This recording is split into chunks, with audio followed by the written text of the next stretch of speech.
we see two fractions and a division sign. And we could change this to multiplication and flip these. That's an option.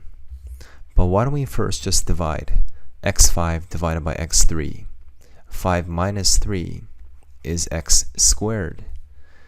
And what we have is divided by, this is the same thing as 1 over x. Because when we have x and x squared, there's two x's here. We have the numerator x times 1, and one of these x's cancel out. So we have 1 over x. Now this division sign becomes multiplication if we flip these, numerator and denominator. So we have x over 1. X squared times x to the hidden 1 is x cubed. Now we have the same base, and so we're going to subtract these large exponents. We have minus 3 as the base, and 100 minus 98 is 2. What is negative 3 squared? Negative 3 times negative 3 is 9. Finally, we have a bit of a strange question. We have a numerator with a base 2-ish, it's negative 2, and the denominator also has a 2, but we don't see the brackets, so we have to be careful. We know the base is essentially 2 here, but we have a negative times a negative times a negative 101 times. So the numerator alone for sure will be negative. So the top, the numerator, is negative. That is determined.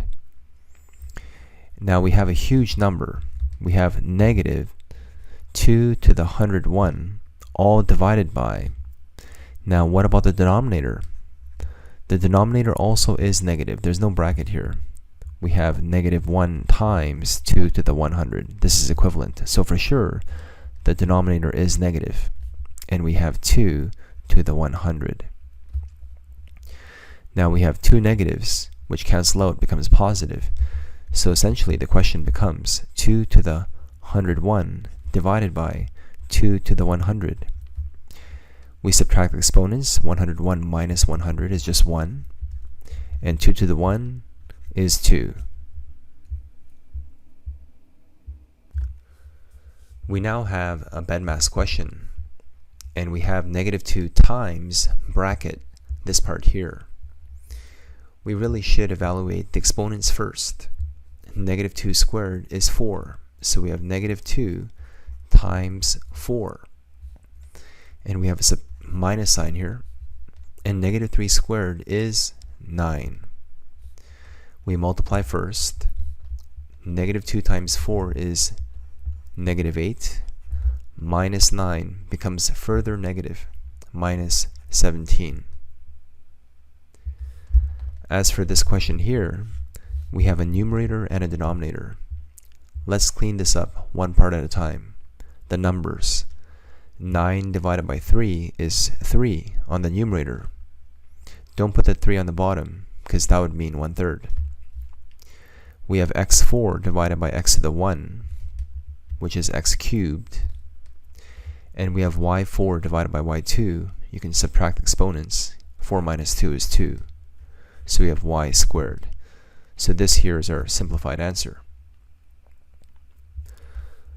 Finally, we have layers of onions, these little brackets here. Let's work inside out. So we have a giant part here, all squared, and that corresponds to this 2 here. Now let's work on the inside. What is 2 cubed?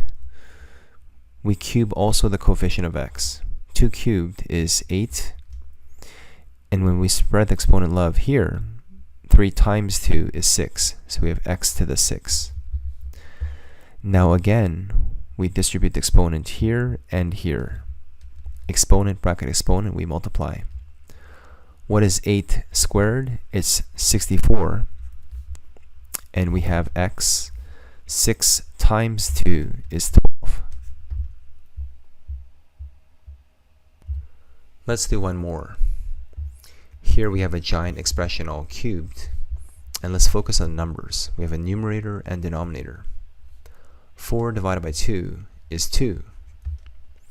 We have p P4, P6 on top, and together they become P10. But on the bottom, we have P8.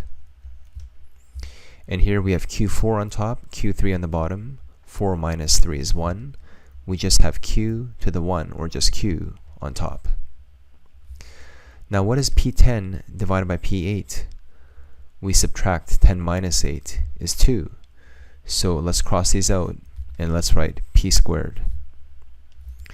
So we have 2 P squared Q all cubed. We finish the question by distributing this exponent here, here, and here. What's 2 cubed? We have 8. We have P, 2 times 3 is 6, and we have Q cubed. This here is our simplified expression.